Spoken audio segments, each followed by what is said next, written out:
انما في نهايه الامر البعض بيرجعها الى تراجعنا نحن عن الوجود الافريقي. ما نحن فيه الان البعض بيقول ان ده كان بفضل عبد الناصر. اتفاقيه عنتيبي ما كانت ان تتم لو كان زي عبد الناصر او نهج عبد الناصر موجود. فمعنا تقرير عن ماذا فعل عبد الناصر مع افريقيا هنشوفه. انما الاول معنا تليفون من الاستاذ عادل من القاهره. اتفضل يا فندم، واسفين اتاخرنا عليك. السلام عليكم. عليكم السلام. مع حضرتك علي العنتبي. وليس عادل. استاذ عادل؟ علي العنتبي. استاذ علي اهلا وسهلا. العنتبي. العنتبي. اتفضل يا فندم. برحب بسيادتك وبرحب بالاستاذ سحر وبرحب بضيفكم الكريم. معدل التنميه في افريقيا طبعا اقتصاديا يعني نتحدث عنه ان هو يعني معدل ضعيف جدا.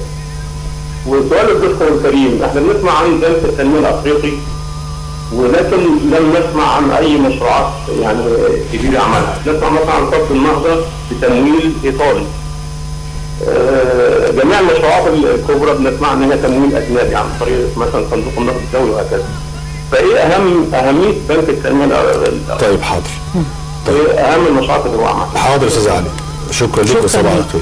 نجاوب السؤال وبعدين نروح نشوف التقرير. حضرتك نجاوب السؤال. هو بنك التنميه الافريقي هو احد الادوات والهياكل اللي اقرها الاتحاد الافريقي زي برلمان عموم افريقيا وزي محكمه العدل الافريقيه وغيرها من المشروعات، وهو بيعاني من الضعف في التمويل زي الهياكل الاخرى. والقاره يعني مثلا النيباد هتحتاج الى حوالي 70 مليار دولار لتمويل مشروعاتها. فده رقم ضخم جدا، ما فيش بنك افريقي يقدر يموله. ولذلك كانت الفكره انه يبقى في شراكه مع جهات اكثر يعني متقدمه وتبقى لتمويل هذه المشروعات، وعائد هذه المشروعات يسدد الديون مع نسبه من الارباح، ويبقى الدول الافريقيه تقدر تتقدم. وده بقى يشمل بقى بنيه تحتيه وكذا وكذا، عشان لانه الاقتصادات كلها متخلفه والبنيات التحتيه نفسها كمان متخلفه. لذلك دايما في نزح للموارد الخام للخارج وبعد كده تيجي لها مصنعه. طب هنتابع التقرير ونرجع نتكلم على تفعيل الشراكه او تفعيل ما تم في مبادره النيباد. نتابع معكم ونرجع من جديد.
عودنا من جديد مع أستاذ هاني رسلان. كنا بنتحدث عن كيفية تفعيل الشراكة ما بين الدول المتقدمة والدول الأفريقية.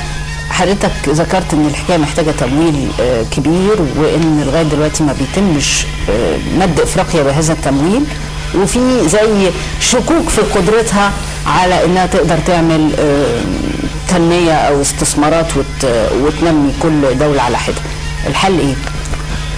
هو في الحقيقة طبعا غير المشكلة الاقتصادية، القارة الأفريقية عندها مشكلة في موضوع الأمراض الخطيرة المتوطنة، يعني زي الإيدز والملاريا وخلافه. عندها مشكلة هائلة متعلقة بالمديونية الضخمة على القارة الأفريقية. وعندها مشكلة ثالثة ليها طابع اقتصادي سياسي، وهو عودة التنافس الدولي أو العالمي الجديد على القارة الإفريقية. فهنلاقي في نهم واندفاع نحو القارة، لأن هي القارة البكر عندها الموارد الخام، في تنافس الوجود الأمريكي زي ميول استعمارية بس واخدة أشكال غير الأشكال اللي في الوجود الأوروبي التقليدي الغربي، يعني سواء بشقه الأنجلوفوني والفرنكوفوني، وفي دلوقتي الوجود الصيني، وفي الهند، وفي إيران، في تركيا، كذا. المصري يعني لسه هو إعلان نوايا، يعني ما يحدث الآن هو إعلان نوايا، لم تدخل إلى حيز بس مش استعماري يعني. لا، احنا جزء من القاره، احنا مش من خارجها، فاحنا من اصحاب الشأن المفترض يكون عندنا دور. فلكن القاره الافريقيه دايما يعني كانت في محاولات انه مثلا لما تنعقد قمه للدول الصناعيه الثمانيه الكبرى، بيبقى في وفد من الاتحاد الافريقي بيشارك في القمه، بيطالب بتعديل شروط التجاره الدوليه وتخفيف المديونيه او مراجعتها والنظر في موضوع الشراكه، لكن الاستجابه لهذه المطالب كانت تبقى محدوده للغايه ولا تحقق الهدف الافريقي، لانه في نهايه المطاف هو في علاقه شمال جنوب بين شمال متقدم وجنوب متخلف، وفي علاقه تنافس على الموارد، لذلك ما فيش حد، لانه وحده التعامل في العلاقات الدوليه هي المصلحه. ما حدش عنده مصلحه عشان يجي يدعم القاره كقاره عشان تتقدم وكذا، هو بيدعم مصالحه وبيشوف مصالحه تمشي ازاي ويقرر سياساته على هذا الاساس.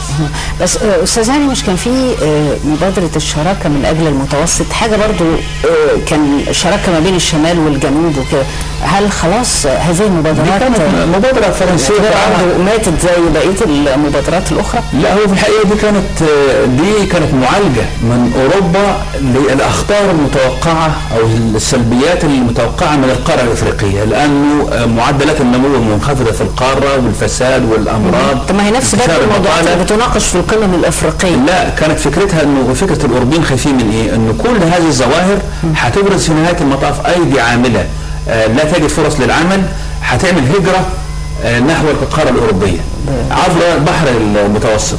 فكانت فكرته انه هو وضع سياسات للحد من هذه الهجره، مش يعني هو عايز يجرأ ما يعتقد انه تهديد مستقبلي بيجيله هو لاقتصاداته ولشعوبه، لكن مش هدفه ان هو ينمي القاره كهدف اصيل. فدي كانت الفكره، لانه وزي ما احنا بنشوف انه بتنطلق السفن من شواطئ غير شرعيه المتوسط سواء ناحيه المغرب او ليبيا او بعض المناطق، واللي بنشوف حوادث بتاعت غرق، ومنها للاسف مصريين كثيرين او شباب مصريين. يا فندم، هناك من يقول ان ربما مستقبل الاتحاد الافريقي يعني يواجه صعوبات جامه فيما يتعلق بالتمويل، التمويل الذي يسمح له بقوه البقاء، خاصه بعد رحيل القذافي. يعني حتى فكره تحول الامر الى الاتحاد الافريقي كان بدعم مالي وسياسي، ويعني بكل انواع الدعم من القذافي نفسه. توافق على ده ولا ترفض؟ ده صحيح، والقذافي يعني في تصرفاته ونزاعاته اللي كانت متقلبه باستمرار، في اخر يعني حاجه عملها ان هو قلب من القوميه العربيه للافريقانيه، ودعم فكره الاتحاد الافريقي، وكان بينفق اموال ضخمه جدا سواء بشكل فاسد يعني للدعم للقبائل او لزعماء معينين او لهياكل الاتحاد الافريقي. وكان في اخر فتره بيصر اصرار شديد على تحويل الولايات الافريقيه، اتحاد الولايات الافريقيه، انشاء الولايات المتحده الافريقيه، وتحويل الاتحاد الافريقي الى سلطه وحكومه الاتحاد الافريقي، بحيث انه يبقى في حكومه قاريه تنسق في قطاعات معينه بشكل كونفدرالي. طبعا الاتجاه ده كان فيه نوع من المقاومه او المضطر الصامت للناس اللي هم بيستفيدوا من دعم القذافي اقتصاديا، وتم التحايل على هذه المساله بانه رجائها او الاستجابه الجزئيه لهذا الامر، لانه القاره مش مستعده ومش جاهزه مثل هذا التغير الكبير. انا مش عارف هل لنا ان احنا نضرب، هل تسمحوا لي اقول حاجه كده صادفتها انا ولا بس مثال عشان المشاهدين الكرام يعرفوا يعني ايه امن قومي، لان انا شفت حاجه ممكن اقولها كده يعني على الهواء. في الاجتماع ده كنت انا حاضره يا دكتور، كان في اوغندا في 2011 او 2011 او اواخر 2010 ربما يعني. وفوجئت ان الاجتماع منعقد على مستوى وزاره الخارجيه لمناقشه فكره تحويل الاتحاد الى الولايات الافريقيه ومن ثم الحكومه القاريه. وسهر وزاره الخارجيه لغايه لما احنا قاعدين مستنيين يطلعوا، وفوجئت ب يعني ناس من الضباط مصريين من يعني الجهات الامنيه واقفين بيتابعوا الاجتماع. فبدش معاه بقول انت متابع ليه؟ قال لي والله احنا دايما بنخاف لان بيجي القذافي يخش الوزاره الخارجيه يضغط عليهم بالموافقه، وبعدين خلاص لو وافقوا، لو خرج الاجتماع بالموافقه خلاص بيبقى في الاجتماع القادم دايما يعني بيقروا ما تم في الوزاره الخارجيه. قلت له بتعملوا؟ قال لي بنبعت على طول الوزاره الخارجيه بتاعنا ينسحب. يعني فكره الامن القومي كانت بعيده جدا حتى عما يعتقد المواطن انه قريب. الامن حتى بيتحدى او بيتعدى الحدود ليؤمن حياه المواطن. انا اسف بس افتكرت الروايه دي وسيادتك بتحكي يعني.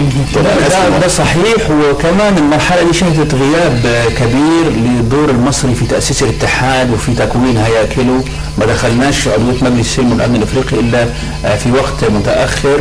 ساهمنا في مبادره النيباب لانها لها طابع اقتصادي، لكن ساهمنا كمان في قوات حفظ السلام، فكان في غياب وتم محاولة استدراك هذا بشكل متأخر، في وقت متأخر لما بدينا نشعر أنه الدور والوجود المصري في القارة تراجع إلى حد كبير، لدرجة أنه لو حصل إصلاح للأمم المتحدة وتم اختيار دولتين من افريقيا اللي كان عشان العضويه الدائمه، مصر مش هتكون منهم، وده كان هيبقى يعني يلحق ضرر كبير بمكانه مصر في القاره وفي المنطقه وفي العالم. لكن في نهايه المطاف الوضع لغايه الان بالنسبه لمصر يحتاج الى كثير من الجهود وكثير من العمل، وعلينا مش هطول بس عايز اقول حاجه مهمه جدا في الدقيقتين الاخيرتين، انه لازم نعتني بشكل عملي وحازم وبناء على رؤيه بقضيه السدود الاثيوبيه، لانها تهديد استراتيجي خطير للغايه بالنسبه لمصر وقدرتها على البقاء ومكانها ودورها في المنطقه. وهذه السلسله من السدود على النيل الازرق هتغير التوازنات الاستراتيجيه في حوض النيل، ومن الممكن ان تثير نزاعات مستقبليه ايضا مع السودان، وهتحول اثيوبيا الى مركز للتفاعلات او يقبض على التفاعلات في المنطقه. النقطه الثانيه انه احنا ودي ملحوظه عامه، عندنا رؤيه رومانسيه تجاه افريقيا، ودي مبنيه على عهد الزعيم جمال عبد الناصر.